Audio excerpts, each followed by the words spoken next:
Ay, no. Hola, hola, muy bonita tarde a todas, a todos.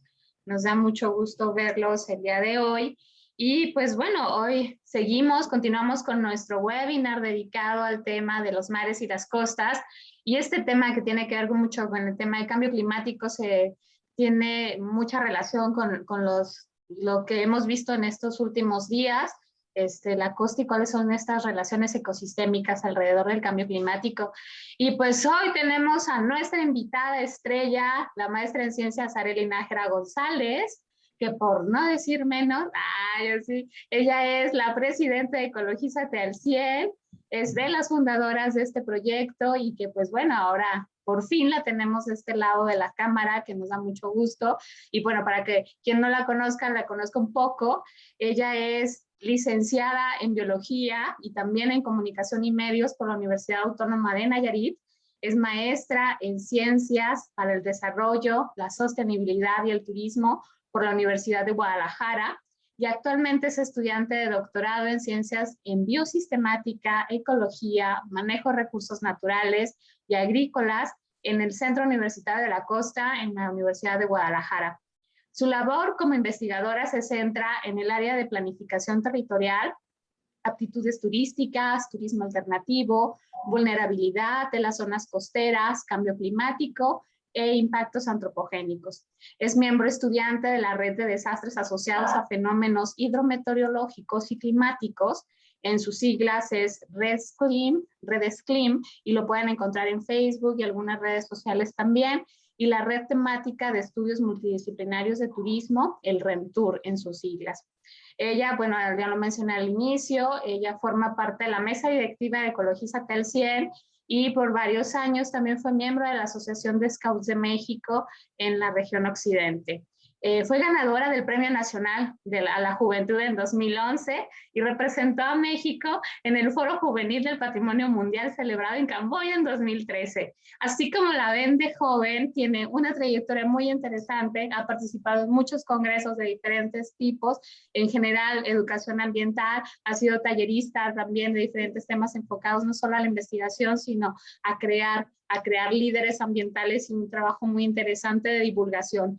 Creo que estas dos carreras que Arely tiene de biología y comunicóloga la hacen tener como esta fusión para tratar de comunicar que es tan difícil estos temas a la sociedad. Y pues bueno, parte de ese trabajo es este webinar que estamos ahora participando, este programa de educación que tenemos en Ecologízate, tiene mucho que ver con esta participación que Arely le pone y este entusiasmo. Además, esa persistencia que durante años ha mantenido este grupo unido y como parte fundamental y parte toral de este proyecto. Entonces, bienvenida, hermosa, estamos listos para escucharte. No te pongas nerviosa, no somos tesistas, no somos doctorantes, tampoco nosotros, pero queremos saber cómo va tu investigación, qué cosas tienes para platicarnos de esta investigación que te ha llevado ya un buen tiempo y que pues nosotros interesadísimos en saber qué más y cómo conocemos de todo este tema y también a los que nos están escuchando, cómo pueden participar desde sus casas, no solamente como cambiándoles el chip, sino qué tenemos que hacer, ¿va? Entonces, bienvenida y aquí estamos. Hola, Pau. Hola, muchas gracias. Gracias a todos por seguir los webinars todo este tiempo. Ya llevamos, quieras o no, unos 3, 4 meses y bueno, fue tiempo que me tocó a mí platicarles un poquito de lo que hago en mi trabajo de tesis, de doctorado y en general de la investigación que he trabajado los últimos 3 años. Se han ido muy rápido. Voy a empezar a compartirles pantalla.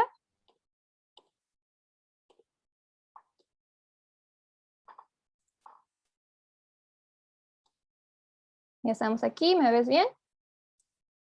Muy bien.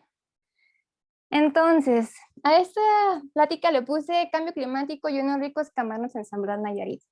No vamos a hablar tanto de camarones, pero sí un poquito de cambio climático y las implicaciones que tiene y cómo esto se relaciona con esta actividad de cultivar los camarones en San Blas específicamente.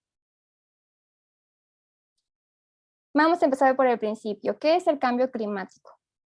Bueno, el cambio climático, la definición del IPCC, que es este panel internacional de expertos en cambio climático, Nos dice que es la variación del estado del clima identificable por métodos estadísticos durante largos periodos de tiempo, atribuido a dos cosas. Por un lado, la variabilidad climática natural del planeta, que en esta variabilidad encontramos ciertos fenómenos que son naturales que existen en la interacción océano-atmósfera, como por ejemplo el ENSO, que es lo que conocemos como el niño y la niña, y hay otros más. Está, por ejemplo, la oscilación de cada del Pacífico, que se conoce como PDO, esas aplicables aquí al Océano Pacífico, pero hay muchas otras en diferentes regiones del globo. La otra cosa que condiciona o que forma parte del cambio climático son las acciones humanas, específicamente las emisiones de gases a la atmósfera y los cambios en las coberturas vegetales. Hasta aquí está todo claro con el tema, más o menos, ¿verdad? Bueno, vamos a empezar a desmenuzar un poco ese concepto. El cambio climático es el cambio en el estado del clima a nivel global.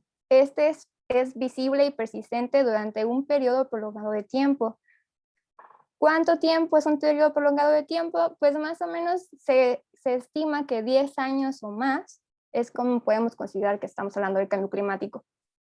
Y que es un efecto distinto a la variabilidad climática local de las regiones del planeta. Entonces, aquí el cambio climático hay que tener muy claro que es percibible a escala global o continental.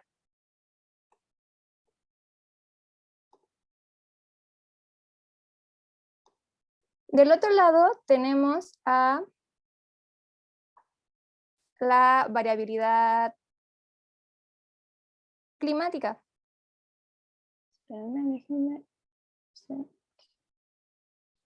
La variabilidad climática es el resultado de la interacción en nuestra atmósfera, como les había comentado, pero también de la morfología de las diferentes partes continentales y la vegetación del terreno. Esta variabilidad climática actúa a diferentes escalas de tiempo. Puede ser diurna, o sea, en el transcurso del día, estacional, como conocemos, por ejemplo, las lluvias, que son en diferentes estaciones del año, interanual o interdecadal, que es entre cada grupo de décadas. Esta variabilidad climática está asociada, como les había comentado, a procesos cíclicos naturales en el globo terráqueo, como por ejemplo el ENSO y el PDO, al menos aquí para el Océano Pacífico, y forzamientos también externos, como por ejemplo la actividad solar, una erupción volcánica, y entre ellos está también la parte de la acción humana, como qué cosas, pues ya les había comentado, los gases de efecto invernadero que emitimos a la atmósfera en nuestras actividades diarias, por ejemplo, los automóviles, las fábricas y en general todo el sistema de producción emite gases a la atmósfera de diferentes formas, y también los cambios en las coberturas vegetales. Ojo, y aquí muy importante, que es la principal diferencia de la variabilidad climática con el cambio climático. La variabilidad climática actúa a escala local o regional, mientras que el cambio climático es percibible a escala global o continental. Como ya dijimos que la variabilidad climática es susceptible a diferentes eventos, entre ellos la acción del hombre. Cuando hay mucho efecto, pero la variabilidad climática es muy diferente, percibible para el humano, de acuerdo a los datos históricos, durante más de 10 años. Se dice que entonces ya no es un proceso natural, sino que estamos hablando de cambio climático. Y a su vez, como ya vivimos en cambio climático actualmente, el cambio climático global afecta a la variabilidad climática local y regional. Entonces, ya estamos en un círculo vicioso en donde las acciones que realizamos en lo local, específicamente las emisiones a la atmósfera y los cambios de cobertura vegetal, tienen implicaciones a nivel global, provocando cambio climático. Y a su vez, como ya vivimos en condiciones de cambio climático, el cambio climático tiene un efecto sobre la variabilidad climática local.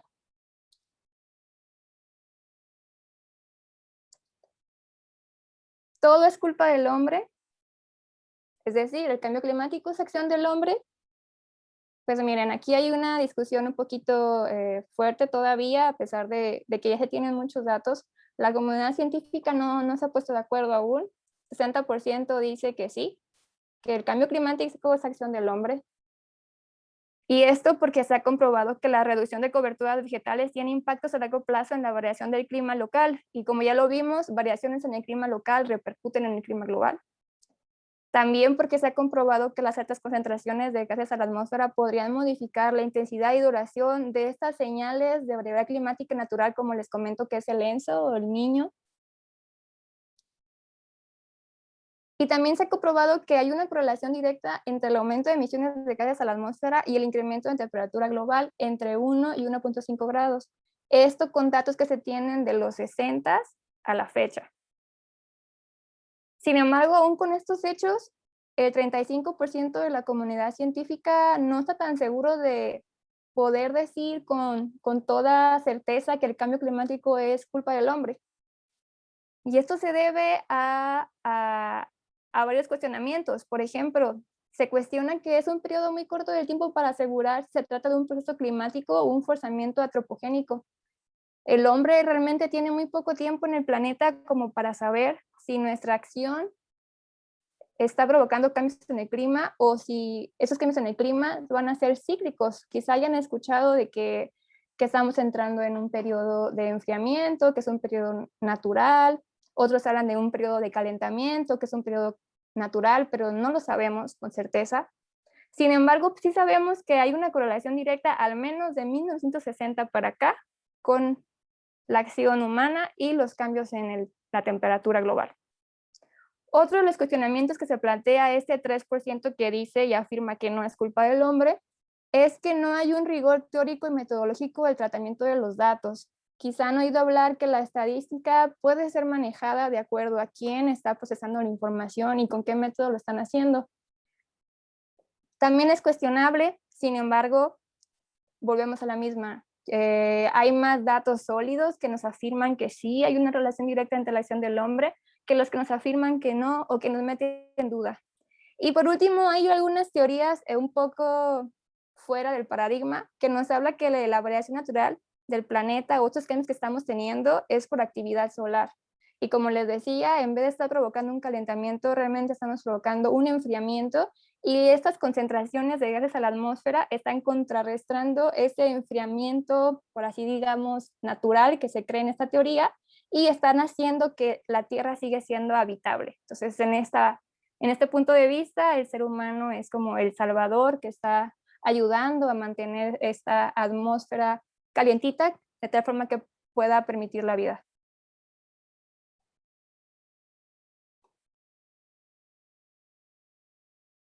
Y bueno, una vez más, todo es culpa de la acción del hombre. La verdad es que nunca lo sabremos y no podemos quedarnos más que con los hechos, ¿no? Que las variaciones en el clima global impactan en el clima local y las del clima local en el clima global, y esto es un círculo vicioso.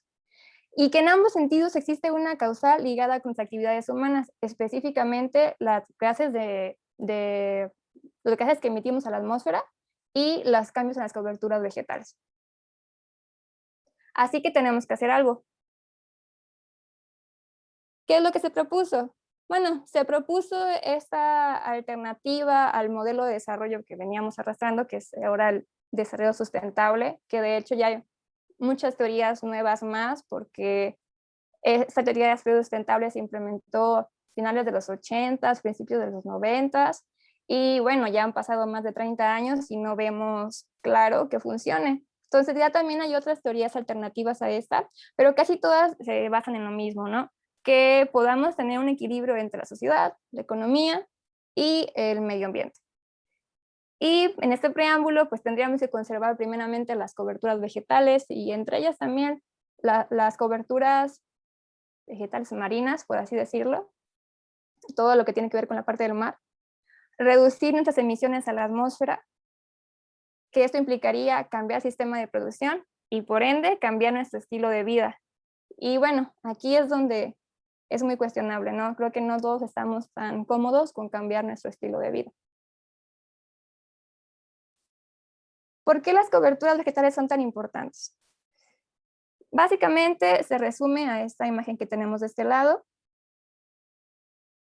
Como podrán ver, es una comparativa entre un suelo pavimentado o un suelo construido de una ciudad y un suelo también pavimentado, pero con árboles en las jardineras. Si se dan cuenta, la reducción de la temperatura son de 10 grados, ¿no? Aproximadamente en los diferentes lugares. Estos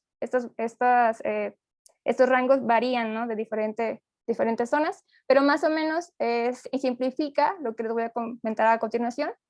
Y nos dice que la formación de parches en el suelo agrícola urbano que difieren las propiedades radioactivas y térmicas de las coberturas vegetales naturales pueden producir distintos gradientes térmicos.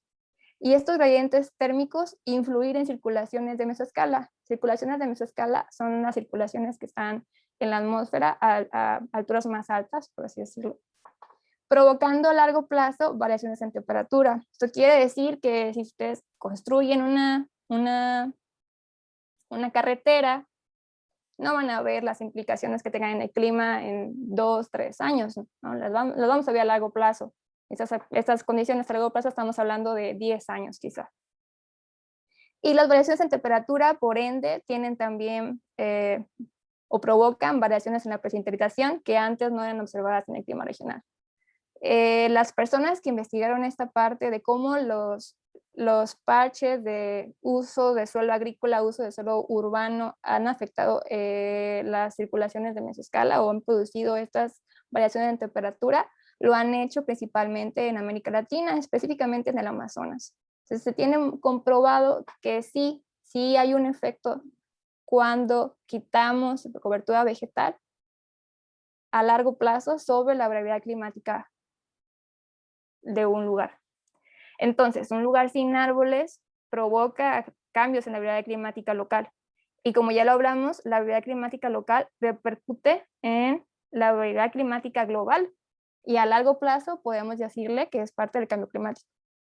Y como también se ha manejado, el cambio climático tiene un efecto después en la variabilidad climática local. En lo que hemos estudiado es los efectos que tiene sobre cuestiones de desastres hidrometeorológicos. Y entonces, básicamente, un mundo sin árboles nos deja más expuestos a que tengamos algún tipo de daño causado por este tipo de desastres hidrometeorológicos, aparte de distintos efectos que se tienen sobre las condiciones de los ecosistemas que mantienen la producción de nuestros alimentos al cambiar 1, 2 o 3 grados. Por otro lado, un lugar con árboles mantiene la variabilidad climática y de cierto modo realiza una pequeña capa protectora que, si bien el cambio climático, como les comenté, ya existe, ya vivimos en él, esta pequeña capa protectora que forma la vegetación natural, llámese bosque, llámese selva, llámese manglar, ayuda a mitigar el efecto del cambio climático en la variabilidad climática local. Tenemos, hagan de cuenta, que un mini efecto invernadero positivo que mantiene estas condiciones, y entonces la variabilidad climática se mantiene, aún con todo y el cambio climático global. Y bueno, a la larga, quizá si tenemos muchas coberturas vegetales, o más bien recuperamos las coberturas vegetales que hemos perdido, podemos contrarrestar un poco el cambio climático global. ¿Qué está pasando en San Blas? ¿O cómo es San Blas y cómo es San Blas? Bueno, San Blas está situado en la costa del Pacífico, en la costa centro-sur todavía del estado de Nayarit. Es parte de una región fisiográfica que se llama Llanura Costera del Pacífico, que se extiende desde San Blas hasta la parte de Sonora. Aquí, coloreado color oscurito, es la parte de esta llanura que corresponde al municipio de San Blas. Es importante por sus condiciones ambientales. Quien la conoce sabe que es un área rica en recursos naturales, específicamente por manglares, lagunas costeras y esteros. Estas mismas condiciones ambientales lo han hecho ser parte de ciertos grupos de reconocimiento internacional debido a su riqueza biológica, como por ejemplo los que se llaman sitios Ramsar, que son lugares de refugio de aves migratorias. También es parte de la zona de influencia de la Reserva de la Biosfera Marina Nacional de San Nayarit, que me regreso un poquito al mapa, es el resto de lo que resta de la llanura costera del Pacífico hacia el norte de Nayarit del estado. Es refugio de muchas especies prioritarias como el jaguar, los cocodrilos y zona de anidación de tortuga marina, así como diferentes especies de peces que ayudan a la producción pesquera. De la parte de la importancia socioeconómica, tenemos que es muy importante región productora agrícola, específicamente de pastos y granos forrajeros, plátano, mango, arroz, frijol, maíz y sorgo, importante para el estado. Importante para la producción acuícola, tenemos bastantes granjas camaroneras, un poquito adelante vamos a hablar de esto. Y para la extracción pesquera, que como les comentaba, estas comunidades de peces que habitan en los manglares es básicamente una pequeña guardería de pecitos pequeños que luego van a crecer y van a ser posibles de su extracción para su venta. Y bueno, la mayoría de las personas de San Blas se dedican a la producción pesquera, a las granjas camaroneras, a la producción agrícola y al turismo. También tenemos que es un sitio importante para la cultura wixárika, por la piedra aramara. Es un sitio importante por la cuestión histórica. Tenemos el fuerte de San Blas, de la época colonial e independencia de México. Y todos esos atributos, como les comentaba, nos han hecho también ser parte del corredor turístico Riviera Nayarit. Y bueno, después de tanta cosa, ¿qué tiene que ver el cambio climático con San Blas y unos ricos camarones? Pues para allá vamos. Antes que nada, quiero mencionar que esta investigación de mi trabajo de tesis, que como les comenté, vengo trabajando desde hace 3 años más o menos. Quiero agradecer a mi directora, a mis asesores y a un sinfín de maestros y demás doctores que han estado apoyándome para poder hacer los análisis. Y bueno, soy becaria CONACYT y estudio en Centro Universitario de la Costa de la Universidad de Guadalajara. ¿Qué hemos encontrado y cómo se relaciona el cambio climático con la producción acuícola y demás de San Blas? Primero empezamos para saber si había alguna influencia del cambio climático en San Blas. Tuvimos que analizar la brevedad climática de San Blas. Y aquí les presento los resultados. Esta gráfica de aquí nos presenta la variación interdecadal que ha tenido las diferentes estaciones meteorológicas en la región. Específicamente solamente hay una, pero tomé algunas más cerca, como Santiago Ixcuintla, Mezcatitán, para hacer el análisis. ¿Qué podemos observar? La temperatura máxima va en disminución, pero la temperatura promedio y la temperatura mínima va en aumento. Aquí abajo podemos observar las décadas que han transcurrido desde 1960 al 2015, datos similares a lo que les comentaba al principio, que se tiene observado la influencia de la acción humana en el cambio climático global. Y la precipitación también la tenemos hacia abajo. Entonces, en cuanto a la variabilidad climática, ya estamos viendo que hay diferencias entre las diferentes décadas.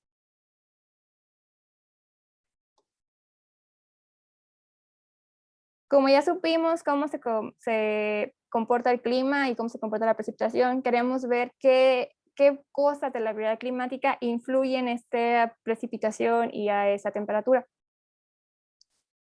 Hicimos 2 análisis. El primero que hicimos fue sobre cómo influye el ENSO, que es este fenómeno del Niño, a la zona. Y les quiero explicar un poquito qué es el fenómeno del Niño. Dice que el ENSO es un proceso acoplado de la atmósfera que sucede por causa de la constante redistribución de calor en el Océano Pacífico ecuatorial. Su efecto perturba la circulación de la energía en la región intertropical, lo que desencadena cambios en los patrones de lluvia y convección, que a su vez repercute en la circulación atmosférica y el clima en el globo. Entonces, básicamente se calienta el mar y ese calentamiento en el mar, que imagínense que es como una olla con agua, empieza a evaporarse y esta evaporación empieza a traer diferentes cambios en la atmósfera que actúan a nivel de la circulación atmosférica global, pero tiene más influencia sobre ciertas regiones. Su actividad opera de manera interanual y es identificada en estas partes del mundo, pero tiene mayor influencia en las regiones tropicales. Para su medición tenemos 2 índices. El primero se llama MEI. Este es calculado usando las variables de presión a nivel del mar, viento zonal, meridional de superficie, temperatura de superficie del mar, nubosidad observada, y es calculado en periodos de 2 meses en el Pacífico tropical. Cuando la anomalía de este cálculo es mayor a 0.5, se le conoce como niño. Cuando es menor a 0.5, se le conoce como niña. Aquí en la página de la NOAA pueden ver todos los años cómo se ha comportado. Aquí lo puse nada más como ejemplo del 2000 al 2021, pero cómo se ha comportado. Y como podrán ver, en un año podemos tener periodos neutros, periodos niño y periodos niña, ¿no? Por ejemplo, aquí en el 2006 tenemos periodos niño, neutro y niña.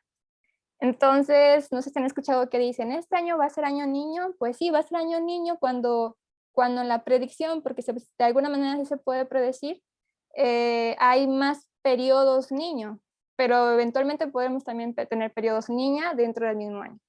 Los periodos niños se asocian con temperaturas más altas y lluvias más intensas. Los periodos niña con temperaturas más frías y menos lluvias.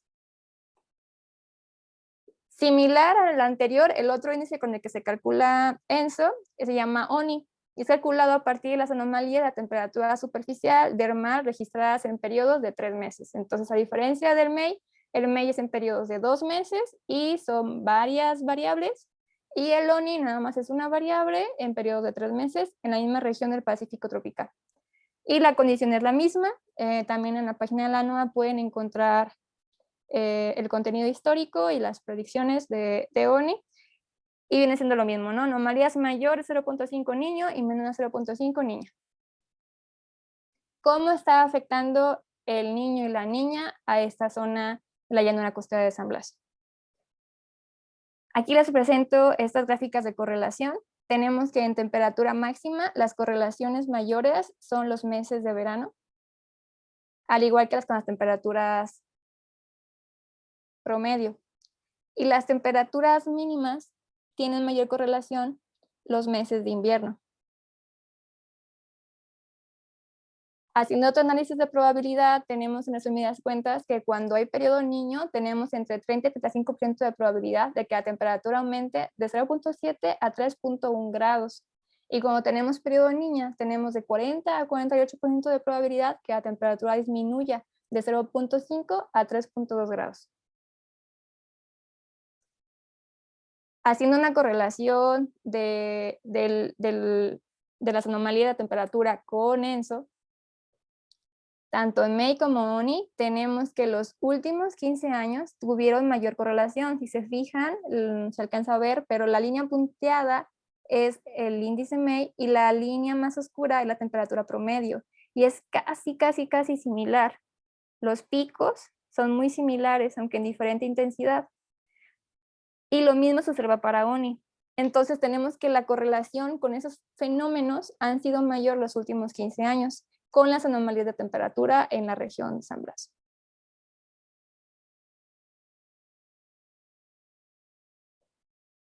Si esto lo pensamos en cuestiones de cambio climático y sabemos que el cambio climático modifica la intensidad y duración de estas señales de niño y la niña, que se resumen en eso, si tomamos el escenario de cambio climático cercano para el 2015-2039, que es más o menos en el tiempo en el que ya estamos, durante el periodo del niño se podían alcanzar temperaturas máximas promedio mayores a 38 grados, cuando, según estos datos, o el dato promedio actualmente del 2010 al 2015, la temperatura promedio era de 32 grados. Entonces estamos hablando de más de 5 grados de diferencia. ¿Qué implicaciones puede tener en San Blas estos 5 grados que parecen casi nada? Pues en primera puede haber cambios en el régimen de lluvia y ya se ha estado observando. Estos cambios en el régimen de lluvia también pueden tener implicaciones en los periodos de inundación. Como les comentaba, San Blas en su mayoría son lagunas costeras. Las lagunas costeras son muy susceptibles a cambios entre la intrusión del mar y lo que baja de la cuenca de agua dulce y de lo que llueve en la zona. Al tener este cambio en el balance de agua dulce, puede haber implicaciones a nivel ecológico de las comunidades de peces, que como les comentaba, sirve como de guardería para pecitos pequeños. Si hay un desbalance en estas comunidades de peces pequeñitos que ya no crecen a tiempo, que mueren, que ya no hay alimento suficiente, hay un impacto directo sobre la producción pesquera en la región. Y si hay un impacto directo sobre la producción pesquera en la región, habrá un impacto directo sobre el turismo también, porque casi todos vamos a San Blas a comer mariscos. A su vez, también esta influencia más fuerte del ENSO puede traer consigo, que está asociado con el incremento de que peguen los huracanes en la región. Haciendo un pequeño análisis del 2000 al 2019, hubo 4 contingencias por huracanes, el Norman, el Kena, que fue el que pegó más fuerte, Patricia y Willa en el 2018. Y de estas también hubo contingencias por inundaciones, por lluvias intensas, que no necesariamente fueron huracanes. De hecho, fueron 5 contingencias por inundaciones y 2 por lluvias intensas. Esto es importante porque hay muchas comunidades que viven cerca de estas lagunas costeras que, como les comenté, son susceptibles a inundación y puede poner en riesgo la vida de las personas que habitan ahí. Y yo me pregunto, entonces, ¿qué está pasando? ¿Por qué hay mayor influencia de ENSO los últimos 15 años? ¿Por qué específicamente los últimos 15 años? ¿Será que ENSO está siendo modificado por el cambio climático global? Entonces ya estamos hablando de que sí existe una afectación del cambio climático global en San Blas. Se supone que podemos hacer frente a los efectos del cambio climático global conservando las coberturas que mantienen las condiciones de clima local. Entonces, ¿qué está pasando con las coberturas vegetales? ¿Qué está pasando con el manglar específicamente? Porque es la cobertura que predomina. Como teníamos estos supuestos, quisimos indagar un poco más en la variabilidad climática y diseñamos un conjunto de indicadores que nos podían mostrar un poquito más qué estaba pasando, ¿no? Y en este conjunto de indicadores evaluamos los extremos de variables climáticas como temperatura y precipitación, las anomalías de estas mismas variables climáticas, la correlación con ENSO, como ya les comenté, y le agregamos la oxidación de canal del Pacífico, que es otra señal de variabilidad climática a nivel regional o del Océano Pacífico, y procesos climáticos a largo plazo, específicamente la cercanía de las temperaturas actuales con las proyectadas en diferentes escenarios de cambio climático. Aquí les muestro las tomas donde se hicieron las tomas de temperaturas. Estas tomas de temperaturas se estimaron a través de las que propone el WorldClim, que es una base de datos que hace estimaciones a nivel global. Es muy buena, quien esté trabajando con cuestiones de clima, es muy precisa y no es muy precisa en todos lugares, pero sí tiene un buen fundamento estadístico de la estimación y es completamente gratuita, se tiene hasta el 2020. ¿Qué encontramos? Aquí en las imágenes les presento que los valores cercanos a 1 significan mayor variabilidad con respecto al promedio y los valores cercanos a 0 significan menor variabilidad con respecto al promedio. Es decir, lo que está en color verde es lo que se mantiene en promedio y lo que está en color rojo es lo que se sale del promedio. Tomamos al azar los años del 1980, 1990, el 2000, 2010 y el 2018. Encontramos que en el 90, en el 2000 y en el 2010, medianamente se mantienen estos indicadores de variabilidad climática. Sin embargo, en el 80 y en el 2018 nos dieron colores en color rojo. Eso quiere decir que están diferentes al promedio. Diferentes al promedio no quiere decir que sean iguales. Más bien son valores antagónicos. Es decir, hay mayor diferencia entre los datos del 80 a los 2018 que los datos del 80 con el 90, 2000, 2010. Entonces estamos hablando de que algo sucedió entre el 80 y el 2018.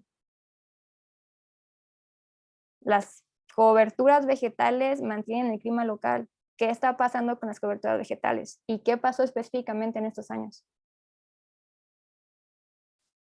Así que la segunda parte de la investigación fue ver qué estaba pasando con las coberturas vegetales. Para esto utilizamos una técnica que se llama técnica de percepción remota o de teledetección a través de la valoración de la reflectancia de los píxeles de las imágenes de satélite, que tenemos disponibles en una plataforma internacional del gobierno americano. Se utilizó un método que se llama método de clasificación supervisada de imagen satélite a través del algoritmo máxima similitud en un sistema de información geográfica, que es como un hobby que tengo. Todavía no soy súper experta, pero más o menos ahí le hago, y quien guste le puedo dar unas pequeñas clasecitas. Después de hacer ese trabajito ya me volví un poquito mejor en el entendimiento de cómo funcionan los sistemas de información geográfica y son bastante útiles para en diferentes temas. Se clasificó qué es lo que había de coberturas en la región. Tuvimos 7 coberturas que fueron superficies acuáticas, que es esta parte de aquí arriba, de los manglares, de diferentes asociaciones. Zonas inundables, que son las partes de marismas, algunas con vegetación de manglar y halófita y hidrófita, y algunas que son un poquito más tierras desnudas, por así decirlo, pero de inundación variable, es decir, que cuando tienen esta intrusión del mar y agua dulce, crece vegetación y hay una laguna costera. La parte de agricultura, la vegetación secundaria, que es vegetación secundaria de selva baja, mediana, subcaducifolia, su mayoría es muy poquita, pero la mayoría son más como arbustos y vegetación perturbada, los poblados y las granjas camaroneras. Lo hicimos en 2 periodos de tiempo, con 2 imágenes satélite, que fue la del 2000 y del 2019, ambas imágenes tratando de que sean tomadas al mismo tiempo, que fue en temporada de secas. ¿Y qué encontramos? Bueno, una vez teniendo los análisis, encontramos que las coberturas de manglar están disminuyendo, las coberturas de zonas inundables, que también tienen especies de manglar, pero en menor cantidad, también están disminuyendo.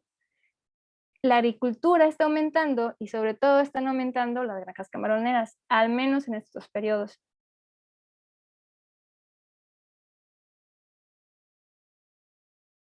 Y bueno, no nada más están aumentando las granjas camaroneras, sino que encontramos que más o menos lo que se convirtió de manglar a zonas inundables, también se convirtió de zonas inundables a granjas camaroneras. Aquí les muestro las imágenes satélite, no fueron las que yo utilicé, estas son de la plataforma Google Earth. A ver si encuentran más o menos las diferencias. Yo creo que la más notoria es esta parte de aquí, ¿no? Las granjas camaroneras que en el 2000 existían y en el 2010 ya no. Perdón, en el 2019 ya no. Si podemos observar por acá, esta parte de esta barra también disminuyó su vegetación. Y aquí donde no teníamos granjas, bueno, ahora tenemos un conjunto de granjas. No todo es malo, si podrán ver por aquí, cerca de la tobara, tenemos que incrementó, y sí hubo un incremento también de hectáreas de cobertura manglar, casi 1000 hectáreas. Se cree que están por aquí.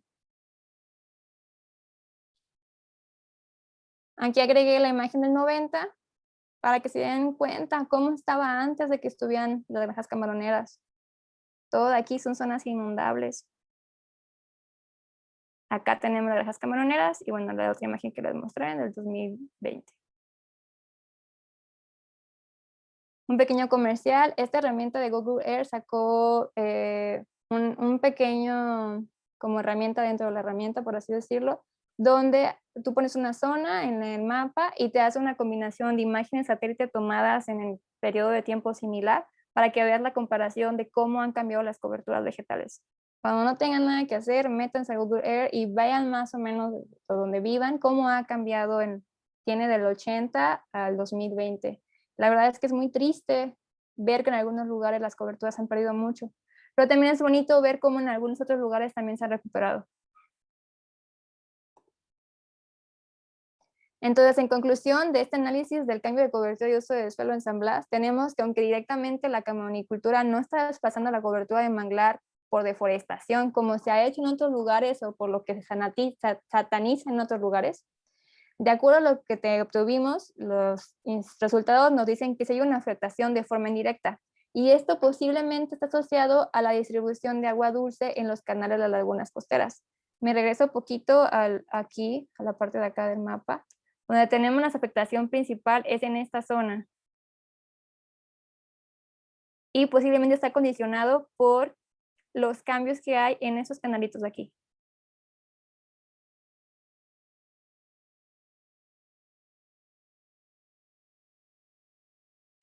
Estos impactos que se tienen de manera indirecta sobre las coberturas de manglar por los cambios que se hay, de cómo las granjas camaroneras son construidas, a veces también son abandonadas y ya hubo desolve en los canales y cambiaron las ramificaciones de manera natural que tiene la bajada de agua de la cuenca.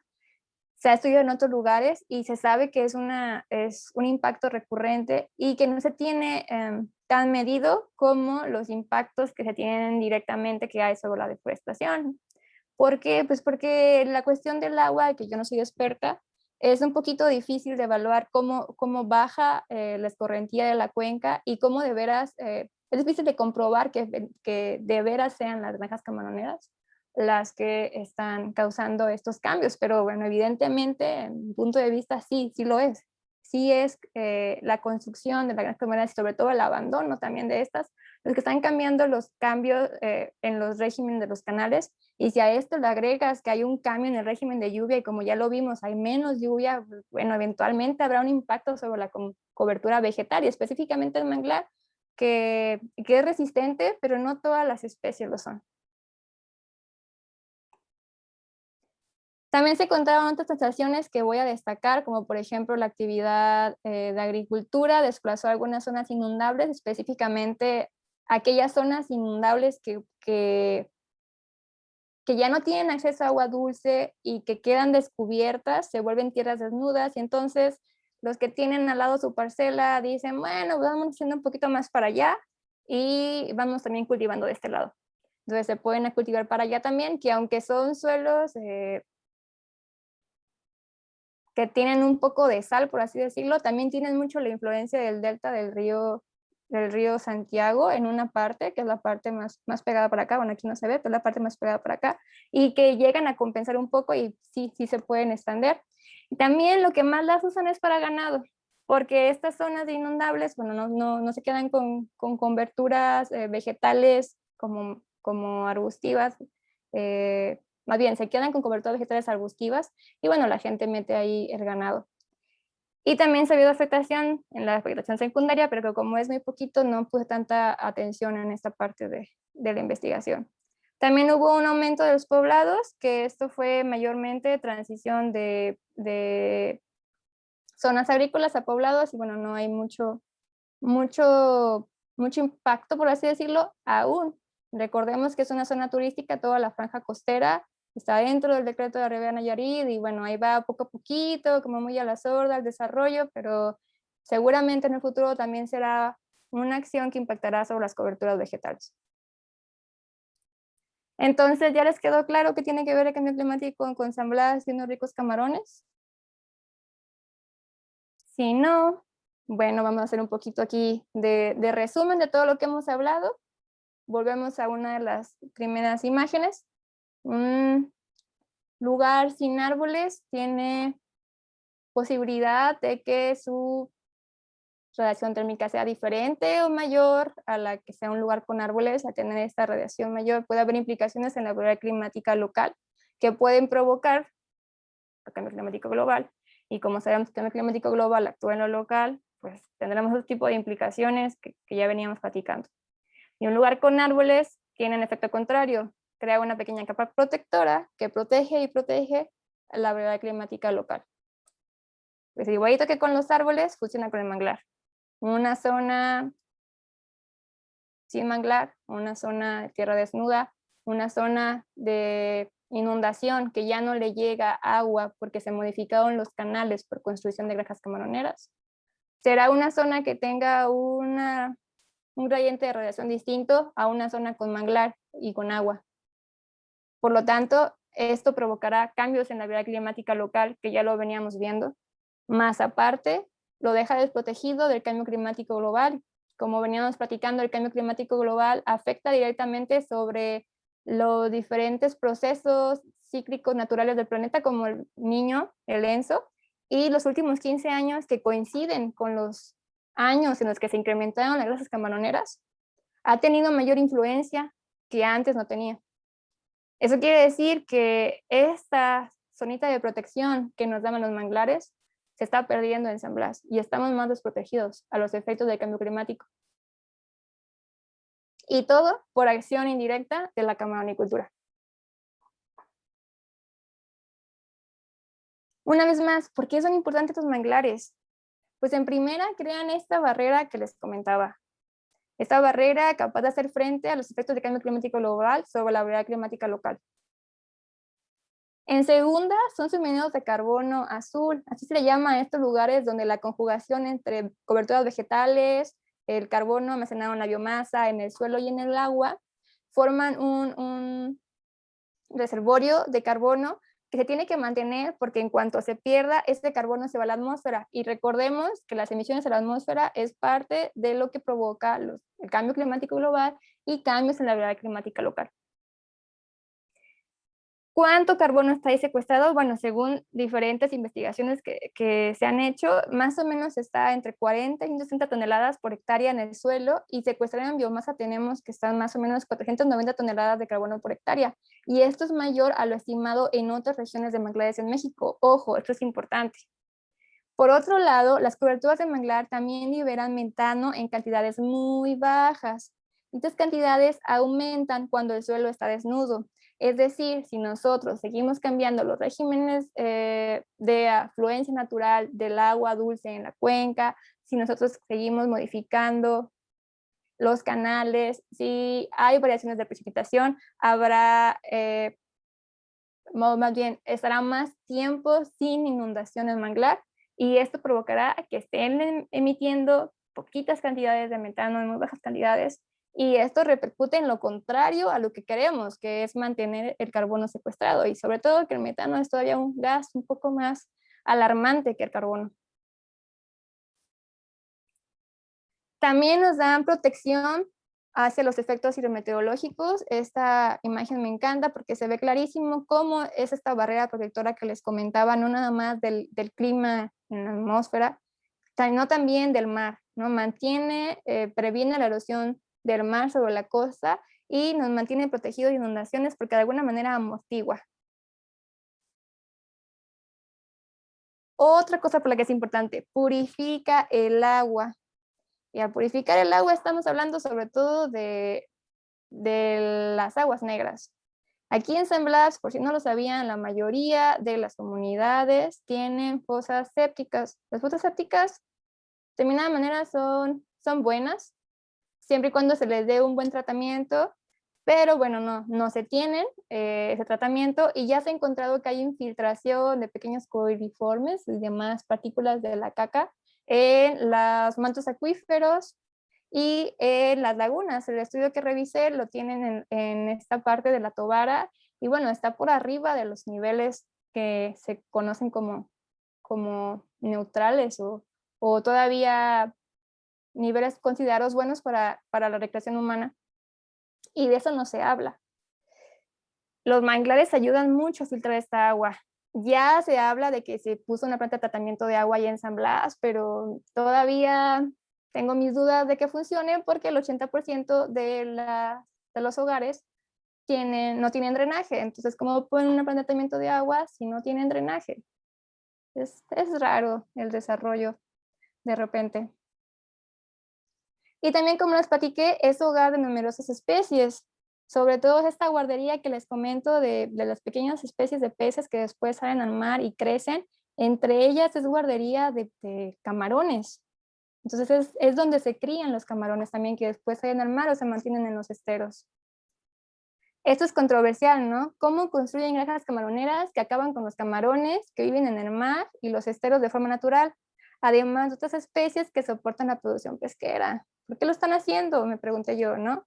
Lo primero que pensé fue, bueno, desconocimiento, ¿no? Las personas dicen, las tengo aquí en cautiverio, mejor, más fácil, más rápido, sin problema.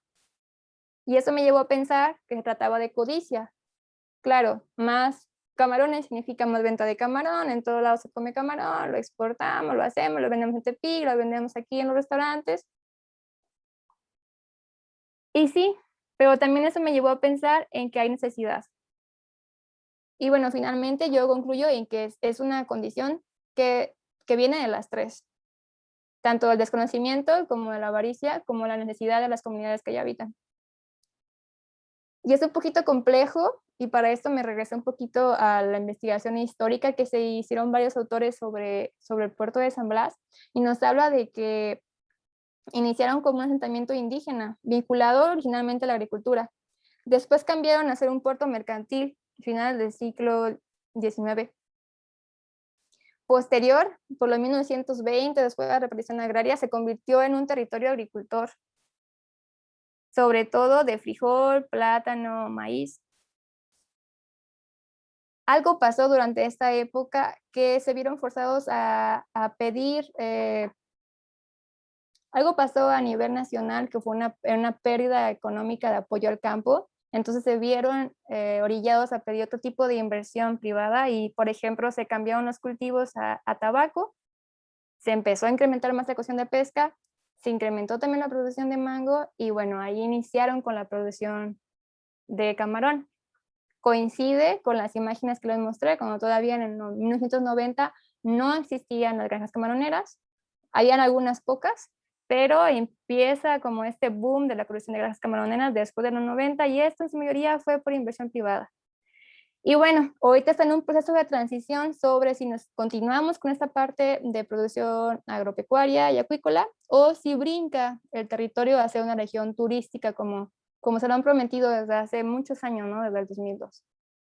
En resumidas cuentas, siempre han sido comunidades rurales de vocación extractiva y siempre han vivido en carencia. La mayoría de ellas en condiciones precarias, marginación alta y pobreza. Por lo tanto, se ven orillados a hacer lo que sea por subsistir. Hay muchas preguntas más que quedan un poco sin resolver, ¿no? ¿De quién son las granjas camaroneras? ¿Son de inversión privada todas? ¿Hay algunas que sean comunales o ejidales? ¿Por qué están construidos en terrenos federales? El día de ayer platicábamos un poco sobre el régimen de propiedad de la Ley General de Bienes de la Nación, donde nos dice que hay bienes de uso común, entre ellas las aguas marinas interiores, el mar territorial, las playas, la zona federal marítimo terrestre, los esteros y las lagunas costeras. Las lagunas costeras y los esteros donde están construidas las granjas camaroneras. ¿Quién les dio el permiso? ¿Por qué las hacen y luego las abandonan? Sabemos que las granjas tienen que tener un tratamiento para desechar los nutrientes y no se vuelve agua estancada, por así decirlo, y no sirve. ¿Será que no les dan buen tratamiento? Entonces deja de ser productivo y las abandonan y prefieren mejor construir otra al lado. ¿Será más rentable así? ¿Existen lineamientos y certificaciones para estas granjas? ¿Existen acciones de monitoreo y vigilancia? ¿Quién les dio el permiso? ¿Hay algún tipo de estudio previo para que les den el permiso? ¿Existen otros métodos de construcción de granjas camaroneras? De este último punto me puse a investigar un poco más y sí lo hay. De hecho, hay un estudio donde avala, hay varios estudios porque es una revisión de bibliografía donde avala que hacer combinaciones de manglar dentro de estos estanques de las granjas camaroneras ayuda a que estos nutrientes que tienen que salir se filtren, porque como les comenté, el manglar es filtrador también del agua.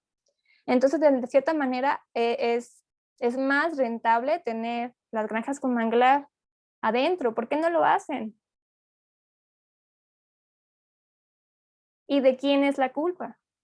Es culpa de los consumidores por querer tener siempre a la mano todo y siempre poder ir a comer unos ricos camarones a San Blas. Les recuerdo que existe una veda. La veda es del 15 de marzo al 14 de septiembre. Coincide con los días de Semana Santa, la Cuaresma en algunos casos, todo el mundo quiere comer mariscos, coincide con el verano que hace un calor, se antoja un aguachile, coincide con vacaciones donde todos los restauranteros de San Blas ofrecen dentro de sus platillos, claro que sí, pues el camarón. ¿De dónde creen que viene el camarón si se supone que hay veda durante ese tiempo? Pues de las granjas. Por otro lado, ¿es culpa de las comunidades que al ser marginadas hacen lo que sea por sobrevivir al día al día? Y entonces, si alguien va y les ofrece a estos terrenos que son de bien común, pero que por así decirlo, y también lo platicábamos un poco ayer, que tienen mayor incidencia en ellos, elegido o es el primero que puede aprovechar de esa zona, es elegido que está más cercano, pues al vivir en estas carencias, si alguien llega con dinero y le dice, te compro tus hectáreas de uso común, lo platican en la asamblea ejidal y no, pues sí, se reparten el dinero y lo poquito que les tocó a cada quien, ahí está. ¿Será que así funciona? ¿Será que es culpa de ellas? Y pues no, creo que la culpa es del sistema capitalista, como bien todos los que damos educación ambiental y estamos aquí en este rollo de sostenibilidad tendemos a culpar. Y pues lamentablemente así es, ¿no? En una temporada de camarón, que no está dentro de la vida, es una temporada de camarón, se pescan 75.500 toneladas de camarón, ¿no? Entre lo que se pesca en el mar y en los esteros. Por otro lado, tenemos que anualmente se extraen 1.322.500 toneladas a partir de las granjas camaroneras. Pues sí, no es mucho más rentable en cuestión de venta de camarón, producir el camarón en una granja camaronera. Soluciones. Nunca me gusta quedarme nada más con la problemática, siempre trato de dar soluciones y bueno, parte de la solución es lo que estoy haciendo, que todos estos estudios sobre la variabilidad climática, los cambios de cobertura y otros más que aún no tengo publicados y que por lo tanto no se los puedo compartir ahora por cuestiones de no interferir con plagios o autoplagios, sirven para la planeación y el ordenamiento territorial, que es mucho de lo que yo trato de aportar con la investigación académica que hago. No nada más en esta área, sino también en cuestiones de turismo. Otra solución puede ser la remediación, ¿no? Ya les platiqué que hay experiencia que al combinar manglares con granjas camaroneras hay un ganar-ganar de ambas partes. Aquí les dejo de dónde se trajo esta información, que es esta revisión que les comento, y de muchas investigaciones a nivel internacional. La pregunta es, ¿por qué no lo hacen? Quizá aquí sí está un poco el desconocimiento o la falta de acompañamiento técnico a las personas que tienen granjas camaroneras. Regulación, vigilancia, inspección y sanciones. Aquí hay un poquito más de qué hablar. Resulta que sí las hay. México tiene un marco legal suficiente, por así decirlo, a nivel nacional. Existe una estrategia de cambio climático desde el 2007.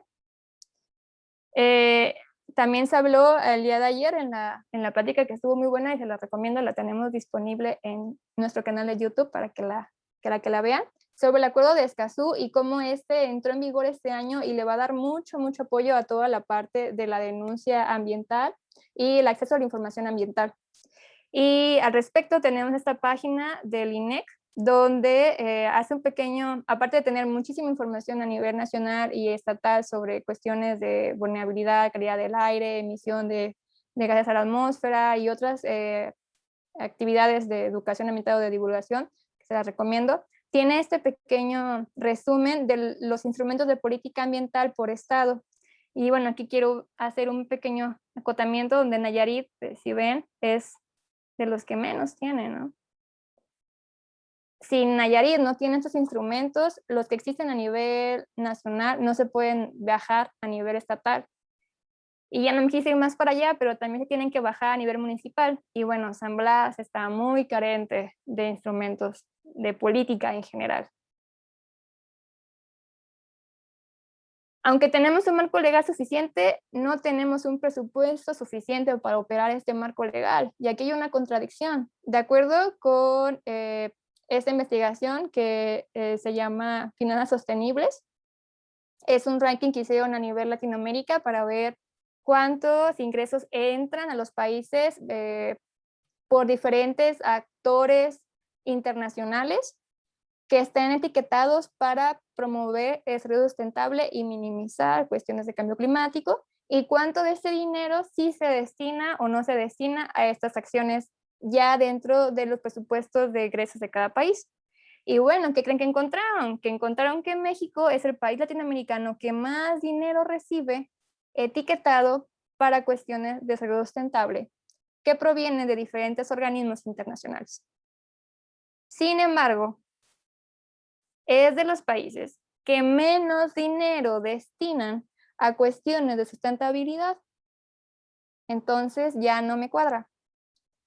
Por un lado, recibe mucho dinero para cuestiones de sostenibilidad y por otro lado, aplica muy poco.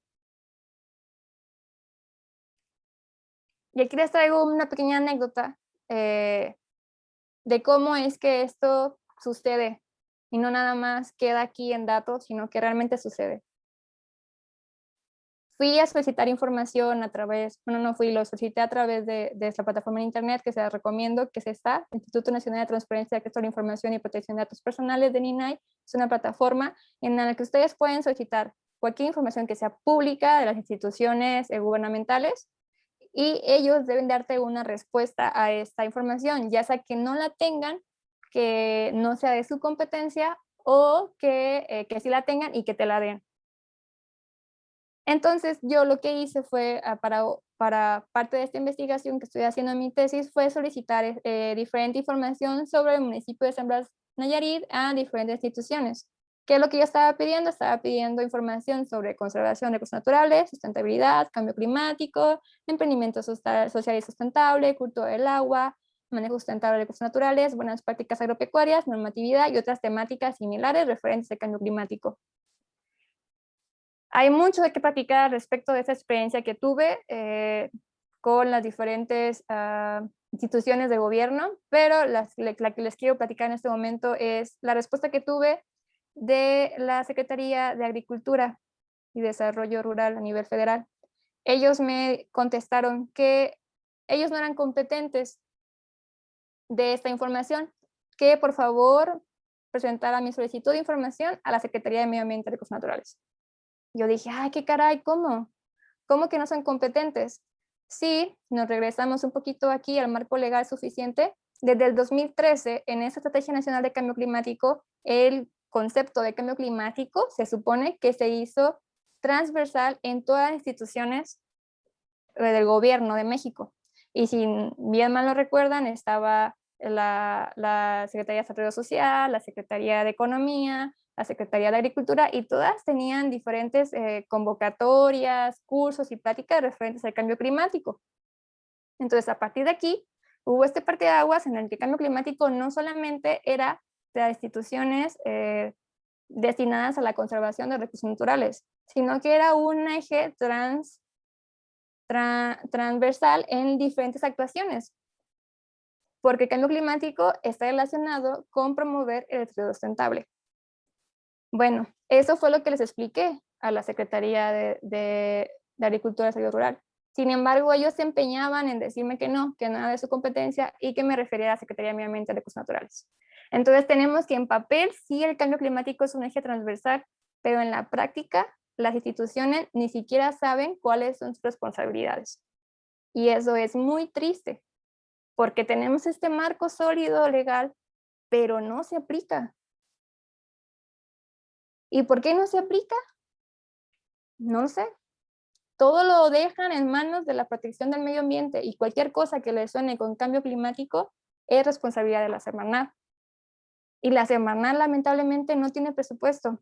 Aquí hice una pequeña comparativa de los presupuestos a nivel federal, estatal y municipal que se destinan a la protección del medio ambiente. Del 2000 al 2009, el presupuesto federal fue de 1.35% y este bajó del 2010 al 2019. Actualmente desconozco cómo se encuentra, pero seguramente va a la baja. A nivel estatal, claro que esto también les afectó a nivel estatal, ¿no? Entonces, por ejemplo, en el estado de Nayarit, de ser 0.14, aumentó muy poco a ser 0.17 del presupuesto anual, pero ni siquiera llega al 1% del presupuesto anual. Esto es muy poco dinero. Y bueno, si ya lo bajamos al municipio de San Blas, no. Vamos, que del 2000 al 2009, cuando era 2% del presupuesto anual, que todavía digamos que se defendía un poco, de plano del 2010 al 2019 lo bajaron a 0.5 y no quiero saber cómo irá este bajando hasta dejarlo completamente sin nada. Esto quiere decir que si le dejan todo el trabajo a la Secretaría de Medio Ambiente y Recursos Naturales y todo lo que de ella deriva, pero no le dan nada de dinero. Y parece ser que este dinero que entra etiquetado para ser sustentable, el gobierno lo usa como tipo Robin Hood y dice, ay, qué padre, llegó un montón de dinero para sustentabilidad. Vamos a agarrar un poquito y vamos a destinarlo a economía y vamos a justificar con tal cosa. Vamos a destinarlo a agricultura y vamos a justificar con tal cosa. Como tipo Robin Hood, de quitarle al que viene etiquetado y dárselo a otro. No sé por qué sucede así. Y es muy triste. Entonces, básicamente, ahorita no hay joven porque no hay dinero. Y aquí les traigo otro ejemplo de la respuesta que me dio la Profepa cuando le pregunté de las acciones que se han estado haciendo en San Blas sobre vigilancia, regulación e inspección. Les pedí que me dieran la información que tenían histórica. Ellos me dijeron que más o menos la tenían del 2012 a la fecha. Y miren los números. O sea, no es posible que en 8 años haya habido 5 inspecciones, 3 vigilancias, una capacitación. Es muy triste y lo que me comentaron es que no tenemos presupuesto. Y por otro lado, no hay participación ciudadana tampoco ni cultura de denuncia. A la Fiscalía General de la República le pedí que por favor otra vez de esta plataforma vean toda la información que pueden obtener, que es bastante bueno. Este sistema se lo aplaudo al gobierno de México que lo tiene fácil de acceder, todo desde sentadito aquí en tu computadora, tú lo solicitas y te lo entregan. Aquí me mandó las averiguaciones previas iniciadas por delitos ambientales cometidos en Nayarit. Como podrán ver, del 2006 al 2000, todavía 11, 2012, se mantenían 50, 75, 65, 50, 60, pero a partir del 2012 hubo un decremento. Y miren, a partir del 2016, una, el 2017, 0, 2018, 0, 2019, 0, 2020, 0. ¿Será que ya estamos haciendo las cosas bien o que no hay participación ciudadana ni cultura de denuncia? Ahí se los dejo a que ustedes lo mediten. Entonces, si el gobierno no puede, debe de haber iniciativas desde la sociedad civil, porque no queda de otra. Y si las hay, ya hablamos un poco y está la charla de mejoras prácticas en la pesca del robalo, de Pronatura. Hay diferentes asociaciones, está la Universidad de Guadalajara trabajando. Como puede, la verdad que la Secretaría de Medio Ambiente y Recursos Naturales hace su chamba, la CONAM, este apoyo que haya marismas nacionales lo permea en toda la zona de influencia de la región. Y sí existen, ahí van poco a poco, contra viento y marea, pero hay también de lo local en San Blas, hay muchos grupos ecológicos que tratan de defender lo que tienen y promover desde como pueden diferentes acciones.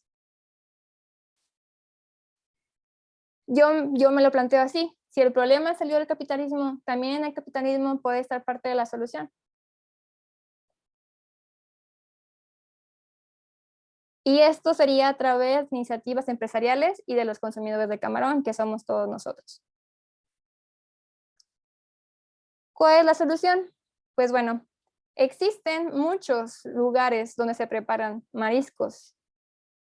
En Nayarit, más bien específicamente en San Blas, de acuerdo con el DENUE, hay 127 restaurantes de preparación de pescado y mariscos. Y en Tepic hay 356, muchísimo más que en San Blas. La propuesta de solución que les traigo, a ver qué les parece, quiero escuchar sus comentarios, es que tal si los restaurantes se hacen responsables de su impacto y proponen algunas medidas de compensación. A eso se le llama responsabilidad ambiental. Pero para que exista, también debe de haber conciencia por parte del consumidor, para que entonces este consumidor elija a través de su decisión de compra estos lugares donde proponen estas medidas de compensación a que el camarón que presentan y que cocinan es extraído de granjas camaroneras.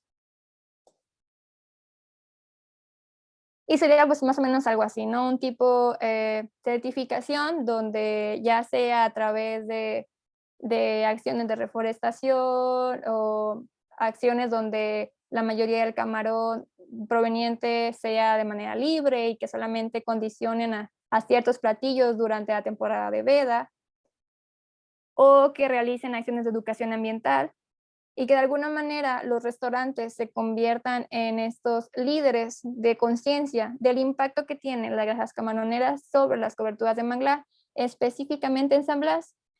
Y no lo he todavía analizado, pero este patrón de afectación de las grasas camaroneras sobre las coberturas de manglar puede estar también distribuido en el resto de la llanura costera del Pacífico, en lo que resta de Nayarit. ¿Creen que pueda ser posible? Y hasta ahí nos quedamos. Y les dejo un poquito de las referencias y muchísimas gracias. Ah, qué caray. Qué caray, qué caray, qué caray.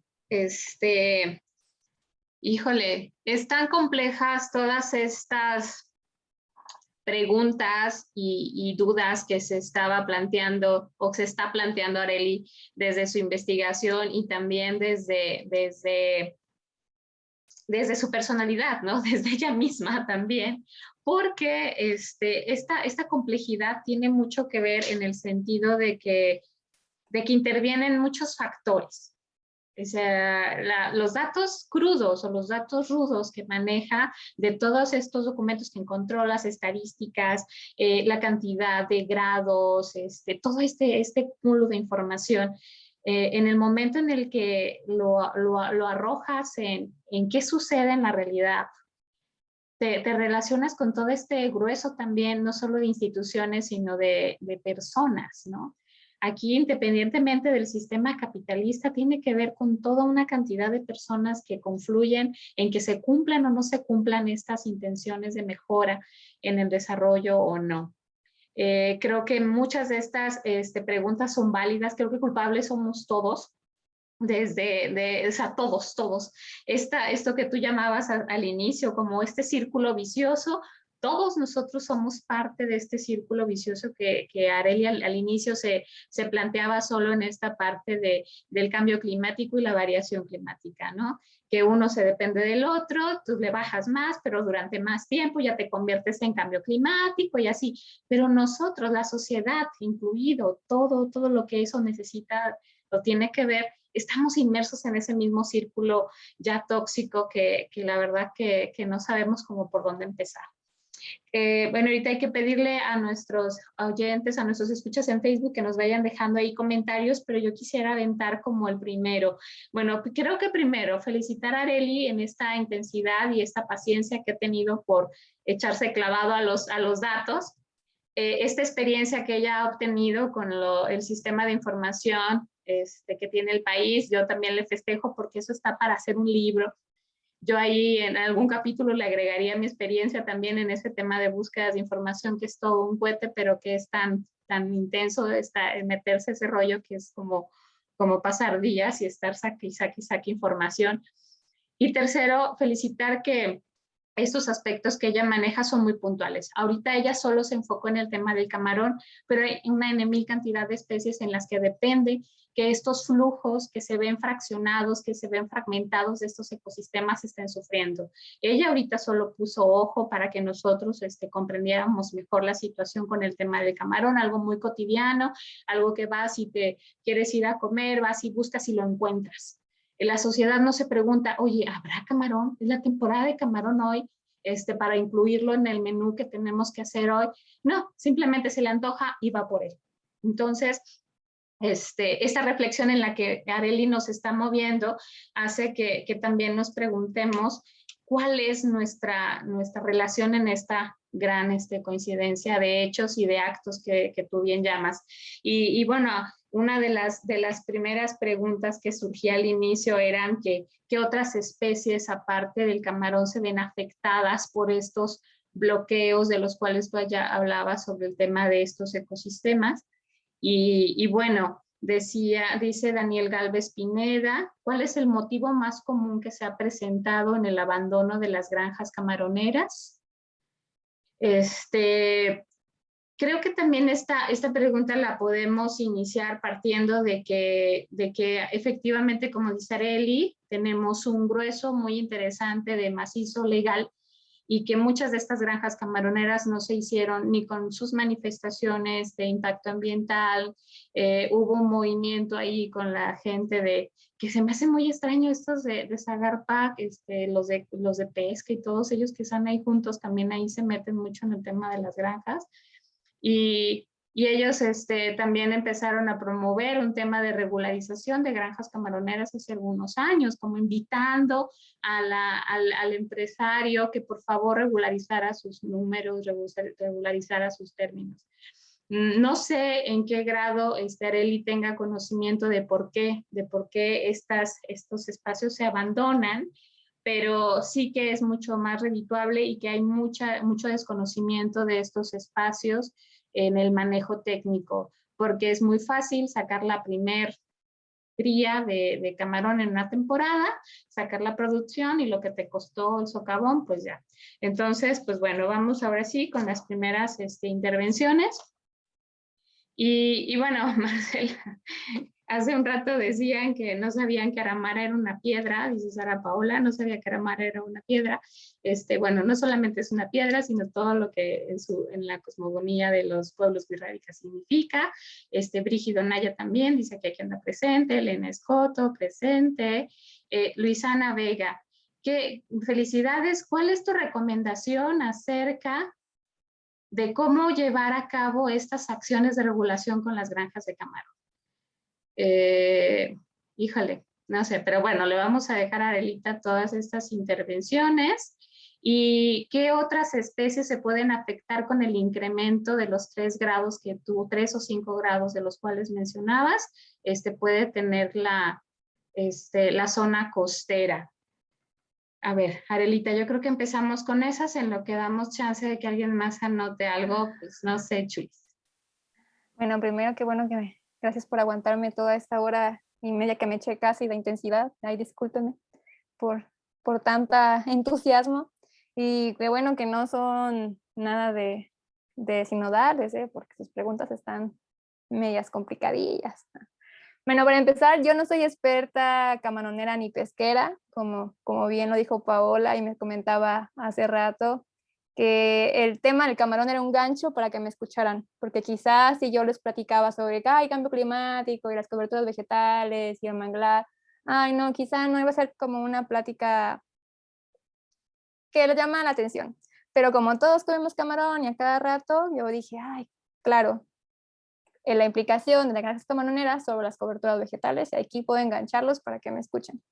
Y en ese sentido, pues tampoco soy experta camaronera ni experta ecóloga, bióloga ecóloga, siempre me he considerado ser una bióloga un poco rara, me autodefino, porque tengo esta combinación entre ciencias sociales y biología, entonces ni soy de la que se sabe todo el nombre de las especies, ¿no? De hecho no me lo sé, ni soy como completamente pegada a la antropología y sé todas estas cuestiones de métodos. Me gusta siempre hacer un mix y creo que mi principal fue un punto fuerte es poder hacer estos zoom, ¿no? En lo chiquito y en lo macro y esa intensidad en la que logro relacionar varios factores. Esa es mi fuerte y por lo tanto me considero que soy un poco distinta, sé un poquito de todo, pero no soy como muy específicamente experta en algo, más bien soy experta en articular todo, ¿no? Esa es como mi parte de mi expertise. ¿Qué especies pueden verse afectadas? Bueno, prácticamente todas las que son fuertes en cuestiones de pesca.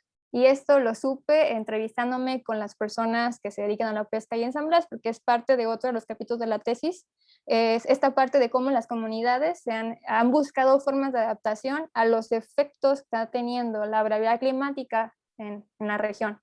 Y me comentaba, ¿no? Pues estamos sacando pececitos más chiquitos, ya no están creciendo tanto, desconozco el nombre de las especies, desconozco, sé que son especies de consumo y que son muy importantes y que las traen la mayoría a Tepic para vender, creo que llegan hasta Puerto Vallarta, por ejemplo, porque casi es un lugar fuerte en cuestiones de pesca. Hay otras especies, también me entrevisté con un doctor de la universidad que está estudiando, hay comunidades, por ejemplo, de tiburón martillo, ¿no? O sea, hay como esta especie que es macro, que es muy importante, un depredador muy importante a nivel ya mar abierto, no tanto como en la parte más cercana a la costa, y que como les decía, el manglar viene a ser esta guardería de todos los chiquitos, que es el soporte de la cadena trófica y de ahí para arriba. Les voy a quedar debiendo con el dato específicamente de cuáles especies, pero bueno, me lo dejo de tarea.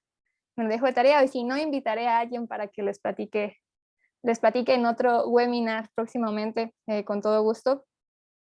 La cuestión de por qué las granjas camaroneras las abandonan. Tengo varias hipótesis, tampoco soy experta en esa área, no me he metido, por eso quise lanzar como nada más las preguntas al aire para meterme un poquito más. Una es por las cuestiones del mantenimiento, que es esa parte de falta de acompañamiento técnico, donde hicieron mal el flujo de agua, entonces el agua se les estanca y ya, ¿no? Se mueren todos los camarones, el agua se pudre, como decimos coloquialmente, porque no hay este movimiento, y lo prefieren, sale muchísimo más barato volver a empezar en un lugar nuevo que remediar toda esa situación. Esa puede ser una causa. Otra causa es la parte de la regularización que comentaba Paola. Muchas de estas granjas no tenían un soporte legal de la construcción.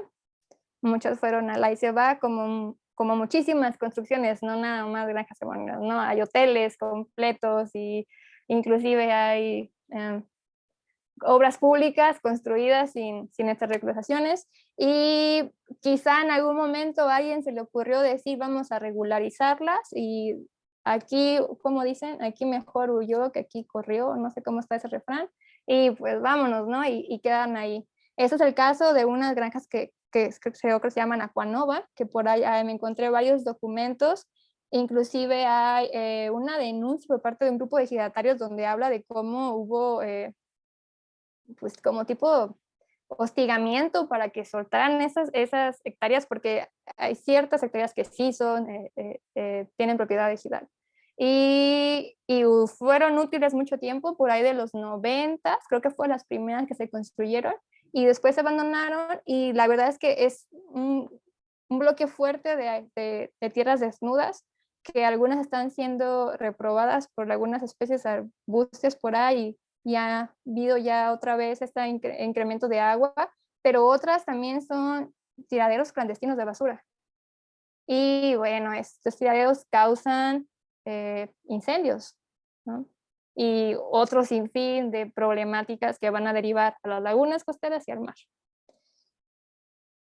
¿Qué implicaciones pueden tener los grados? 1, 2, 3 grados. Pues como les platiqué, básicamente imagínense una olla de agua que está hirviendo. Entonces, primero va a haber alteraciones en la precipitación. Y habiendo precipitaciones en la precipitación, va a haber alteraciones en estos equilibrios de agua dulce. Al haber ese equilibrio en las cuestiones de agua dulce, pues va a bajar la productividad. ¿Qué digamos con la productividad? Plancton, microplancton y comidita que come un pez chiquitito, otro pez y otro pez. Y con esto la cadena trófica puede tener un desbalance, que ya lo estamos viendo con esto que me comentaban los pescadores, de que hay pececitos más chiquitos, ya no están creciendo tantos, hay menos peces, tengo que sacar más de una especie que de otra. Al haber esta falta de productividad, pues a las personas ya no les interesa entonces el manglar.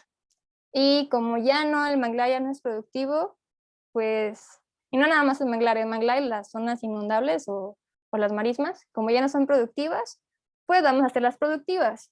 ¿Y cuál creen que es la alternativa? Pues las granjas camaroneras. Entonces, pues sí, las hacen productivas un periodo corto de tiempo, porque ya hay una afectación que viene a nivel clima, a nivel escorrentía de agua, y les va a ser productivo 5 años, 6 años, después va a pasar algo, ya no va a haber ese equilibrio otra vez de agua dulce y agua salada, y ¿qué va a pasar? Las van a abandonar. Y así ese ciclo se viene repitiendo y se viene repitiendo más o menos desde el 2000. Y pues ya ha avanzado 20 años, eventualmente hay algo evidenciado, y si no cambia el asunto, imagínense otros, ¿cuánto les gusta más que aguante? ¿10 años? ¿15 años más? Eso sí va a estar todavía más complicado, y creo que esta experiencia va a estar como muy interesante ahorita que la escuches. Tenemos a un amigo comunero, bueno, comunero, es ejidatario de Boca del Asadero en San Blas, en esta parte más alta que manejabas en tu mapita, el señor Julián Ceja, que dice que bueno, que él cree que la culpa la tenemos todos. Quizá estamos acostumbrados a ver las granjas de camarón de la noche a la mañana, y créeme que en las comunidades así de literal es ese asunto. Las granjas son de particulares, pocas veces se benefician a las familias que viven ahí, si acaso trabaja un velador. O sea, como diciendo que este impacto que tú al inicio tú comentabas que quizá es el impacto para las familias, no, realmente es como muy poco. Y bueno, Marta Caro, que es nuestra maestra de Baja California Sur, que siempre nos tiene ahí como muy en su lista de estar aquí presente en los webinars, pregunta que si existe algún ordenamiento ecológico decretado en esta región. No, Marta, bueno, ahorita No hay Arely nada. lo va a comentar, pero creo que eso es una de los talones de Aquiles que tiene esta región, y lo que viene hace un rato Arely comentaba en este grupo de cómo va bajando la legislación transversal. Pues hay muchas cosas que no terminan por decretarse en esta región y que pues no caminan, no caminan y no caminan. Y uno de tantos ha sido lo de ya de muchos años, que son los ordenamientos ecológicos. El doctor Oyolsi dice una charla muy interesante e intensa. Felicidades. ¿Cuál es el tema de tu tesis? ¿Cuál es su relación con el cambio climático y variabilidad climática? En tu charla se menciona en más de una ocasión recuperar coberturas. ¿A qué te refieres? A ver, Arelita, si quieres contestar estas. Ay, pues muy interesante lo que me comenta el compañero de Boca de Acero. Me gustaría platicar con él un poquito más. Como les comentaba, bueno, la tesis es amplia. No me puedo meter tan puntual en cada cuestión porque nunca termino. Si yo tuviera más años para terminar, pues podría hacerlo, pero me queda uno y tengo que acotar a algo. Y me gustaría mucho escucharlo, inclusive si quiere compartirnos en un webinar también toda esta experiencia, creo que sería muy padre. Y ahora que conocemos más de la problemática de las granjas camaroneras, escucharla desde el punto de vista de alguien que lo vive más de cerca. No hay ningún ordenamiento. Hay uno de la costa sur, que es del 2009, más o menos, y está San Blas, pero no es puntual San Blas como tal. Entonces, digamos que no hay. Y además no hay esta articulación de nivel estatal a nivel municipal, porque a nivel municipal no se cuenta con los fundamentos legales. Hay un atlas de riesgo, sí, sí lo hay, del 2013 me parece, por ahí, y para de contar, ¿no? O sea, un atlas de riesgo no es un plan de ordenamiento. Están los planes de desarrollo, sí, pero no es un ordenamiento. Y sí hay un montón de buenas intenciones para con San Blas, porque es muy bonito, la Tobara y el turismo, pero hasta ahí. No hay nada tangible como tal que nos ayude a hacer algo con lo que está pasando. Ojalá pronto haya, y invito a todas las autoridades para que se pongan las pilas al respecto, no nada más en San Blas, sino en muchos otros lugares de Nayarit y otras zonas costeras, porque es algo recurrente en todas las zonas costeras, porque al no existir estos fundamentos, pues se pueden hacer muchas cosas, ¿no? Deja el camino abierto para que se haga. Y aquí metemos un poquito del turismo, porque el turismo deja mucho dinero, quizá mucho más que las granjas camaroneras, y al haber estos huecos legales, pueden entrar y sin ningún problema. Entonces, esa es una cuestión que se repite en todas las zonas costeras. Me atrevo a decir que Latinoamérica, ¿no? Por toda esta cuestión extractiva que siempre ha existido históricamente. Mi tesis, ¿de qué trata? Mi tesis es sobre vulnerabilidad a cambio climático en general, es decir, qué tan propenso es el territorio de la llanura costera de San Blas al cambio climático, dividido en la brevedad climática, como les expliqué, y los cambios de cobertura vegetal, en contraste con las acciones que están haciendo las comunidades para hacerle frente a estas implicaciones. ¿A qué me refiero con recuperar las coberturas vegetales que hemos perdido? Pues sí, yo creo que usé mal la palabra recuperar porque está muy difícil. Quizá debería cambiarla por conservar lo que nos queda, ¿no? Lo que ya está, ya se hizo. Todavía no hay mucho desarrollo turístico. San Blas tiene puerta abierta para ecoturismo, turismo de aventura, otro tipo de desarrollo que no sea el mismo que estamos viviendo en Nuevo Vallarta, Guayabitos, y que va para arriba, ¿no? Que va el mismo modelo que llamamos de sol y playa. Tiene mucha puerta abierta para eso. Si alguien de San Blas necesita de la parte de gobierno necesita apoyo técnico al respecto, miren, se los doy de gratis, vengo estudiando San Blas desde la maestría, entonces ahí lo tienen, hay mucho por delante con la parte de ecoturismo y debían de explotarla, porque si nos agarramos del ecoturismo como modelo de desarrollo, no lo es, no es un modelo de desarrollo, pero nos agarramos como modelo de desarrollo económico en San Blas, se puede articular muy bien esta parte de conservar las coberturas que nos quedan, mantener las granjas camaroneras que ya existen, ok, si ya existen, ya no las movemos, les podemos dar esta asesoría para que metan manglar dentro, quizá, como este trabajo que les comenté sobre los beneficios que trae en plantar manglar dentro de las granjas camaroneras, esa asesoría,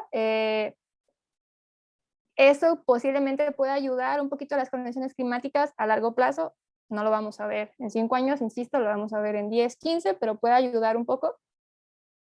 Asesoría técnica en la cuestión pesquera, que entiendo que ya hay muchos investigadores trabajando al respecto porque es un puerto pesquero importante para la región. Y la parte de agricultura, quizás sí podíamos transformarla a cuestiones de cultivos distintos, no nada más lo que tenemos que son forrajeros o huertas de mango, y a lo mejor algún tipo de huertas más didácticas, ¿no? Para fomentar ese tipo de turismo, más bien turismo rural, y poder ofrecer tours completos, no nada más la Tobara, no nada más Playa del Borrego, sino la Tobara, Playa del Borrego, turismo rural en la parte acá del Delta del Río Santiago, un poquito también, como no, de ver la producción del camarón, ¿no? También se le puede dar este giro, donde si ya lo hacemos un poquito más amigable, bueno, ¿por qué no también llevar a las personas para allá? Tenemos la parte, ya hay mucho, ¿no? La parte del surf, la parte de la anidación de tortugas, la parte del avistamiento de aves. O sea, tiene mucho potencial San Blas para que le demos la vuelta a la hoja.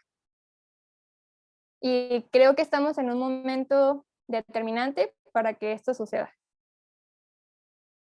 Le doy 2, 3, 5 años máximo para que suceda. Y si no sucede, se va a ir para abajo y va a quedar como otros lugares costeros abandonados, porque poco a poco la población se va yendo, pues porque no hay ya ni de qué comer y los deja más expuestos a inundaciones, a tormentas, que por el simplemente hecho de vivir en la costa ya corren un riesgo en condiciones de cambio climático.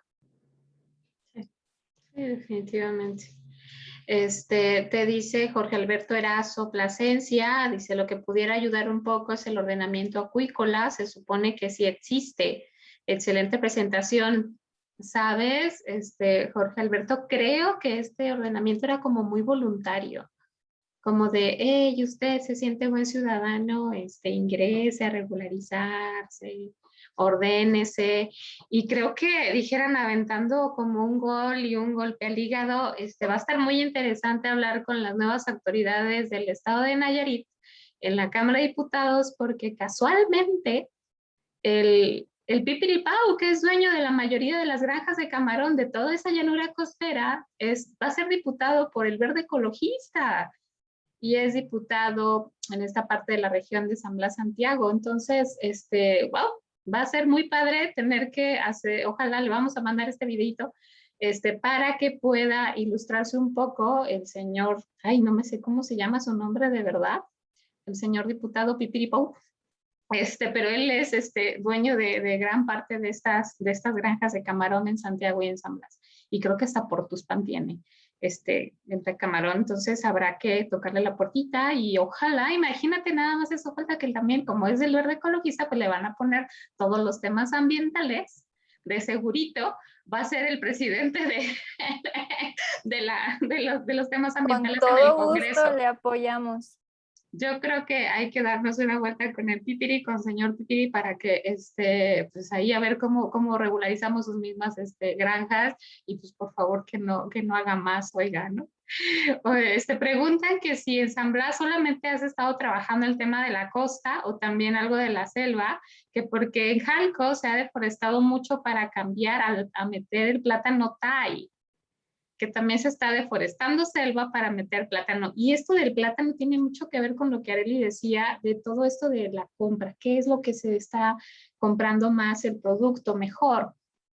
Y quiero pensar que si el plátano Thai es ahorita el que están comprando, pues ahora todo el mundo quiere cultivar plátano Thai, ¿no? Si es el que tiene mayor costo de venta en la producción y pues bueno, va a estar aquí generando. Pues bueno, creo que estas preguntas y estas dudas que nos deja todo este tema del cambio climático y la variación nos permite pensar en muchas otras más cosas que tenemos que hacer. Ese tema tan complejo de la cobertura vegetal que bien menciona Areli y parte de las dudas que surgen de aquí del público es de cómo le vamos a hacer para eso.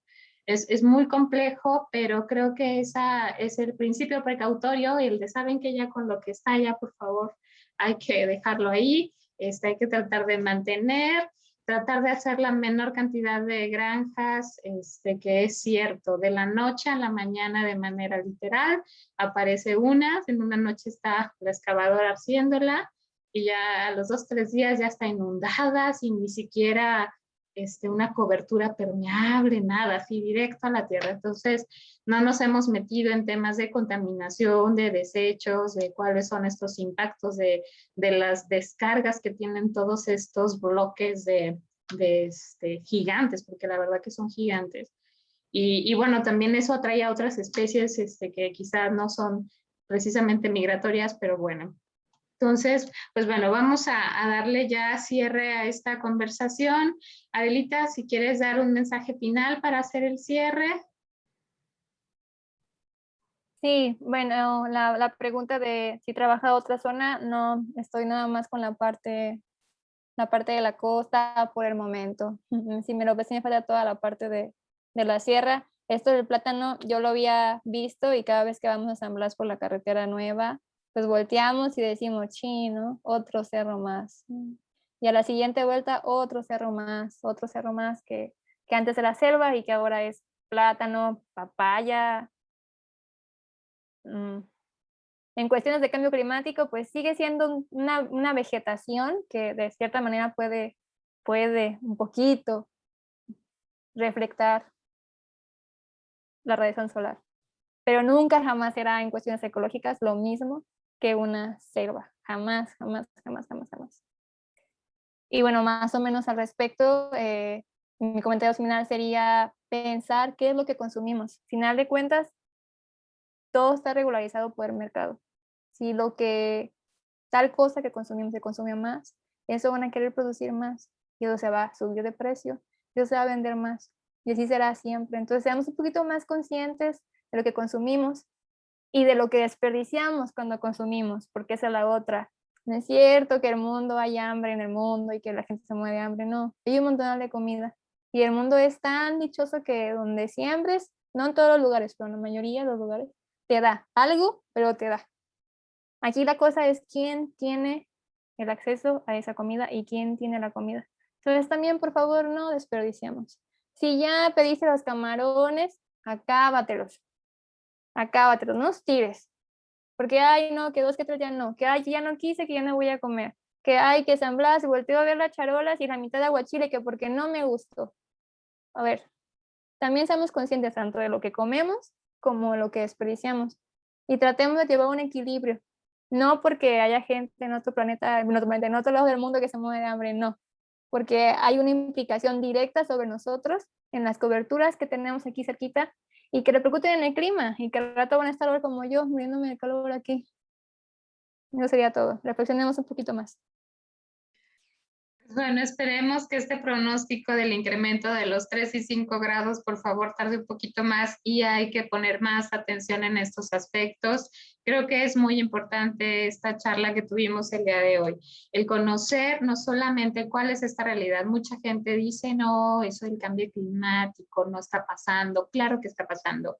Areli al inicio de su conversación manejaba estos datos duros de este 60% de los expertos que dice que sí tiene una relación con nuestra mancha, con nuestra huella en este planeta. Entonces, por favor, tratemos no solo de ser conscientes, sino de ser más empáticos en todo esto que nos está pasando, porque podemos decir, ay, es que está en la costa, yo ni siquiera vivo ahí, pero nosotros somos parte de esta región y claro que nos rebota en la ciudad de Tepic con estas temperaturas tan altas que teníamos tanto tiempo que no sentíamos un calor así Tepic tan templado, eso poniéndolo en Tepic, ya no quiero decir en otras partes de la República, ¿no? Las ciudades se están volviendo más calientes, las costas, hace rato Arely ponía ahí estos datos, están estos climas hasta bajando estos niveles, entonces tú dices, bueno, estamos subiendo nosotros en ciudad, que no tenemos esto, pero estamos como reflectando todo lo que este pavimento, este cemento y pues bueno, se está complicando cada vez más. Entonces, si a usted le gusta salir a la playa, si a usted le gusta comer bien y seguir comiendo bien, coma, por favor, sí, camarón, pero cuando es en la temporada correcta. Cuando ya estas especies tuvieron el crecimiento que tenían que tener en los esteros. ¿Por qué? Porque ¿qué pasa con estas granjas también? Quizá Arely no lo mencionó así tan drástico. Perjudica también para estos esteros, para estos espacios naturales que tienen el criadero natural, que no tienen así quien les está aventando la purina, sino que es otra especie, les está afectando también a ellos. A ver, ¿qué? Que también, o sea, no soy experta en el tema de nutrición, pero entiendo que este rollo de la purina también nos afecta a nosotros a la salud, ¿no? Estamos comiendo lo que el animal come y el animal come purina. Y nosotros no lo eliminamos, lo concentramos. Entonces nuestro cuerpo no sabe cómo eliminarlo, así como no lo pudo eliminar tampoco el pez, el camarón o la especie que estemos ingiriendo. Entonces, de ese nivel es la repercusión para quien no se sienta como involucrado directamente con las comunidades, que todos los días afecta. Y si nos vamos a esta tesis con un tema más social, pues le va a dar a Arely nombre, un postdoctorado y demás, porque ya entrando a todos esos temas, ya hasta podría haber hasta temas de salud enfocados a todo lo que la gente está comiendo, la cantidad de agua en contaminación de estos espacios, no solamente se enfrentan a la infiltración de esta agua, de esta intrusión salina de sus terrenos, que antes eran agrícolas y que ya ahora pues no, y si los quieres transformar a otro espacio, también tiene muchas repercusiones y bueno, no se diga de la cantidad de especies que eso tiene que ver. Entonces, creo que es un tema muy complejo, pero era parte de aterrizar en estos datos y qué es lo que realmente sucede en estos temas de las mares y las costas y cómo se va relacionando estas actividades humanas en ese intermedio. Entonces, pues sigan con nosotros. Esta semana todavía tenemos 2 charlas el jueves. Va a estar como muy pesadita esta semanita todo junto, pero por favor sigan ahí en nuestras redes sociales. Esta proyección va a estar publicada próximamente en nuestras redes y a nuestro canal de YouTube. Por favor, denle ahí suscribir. Y pues nos vemos el jueves. Muchísimas gracias, Arely. Y pues bueno, deseamos que te vaya muy bien en tu defensa de tesis, que sabemos que lo vas a enfrentar perfectamente. Entonces, muy buena tarde a todas y a todos y nos vemos el jueves. Gracias.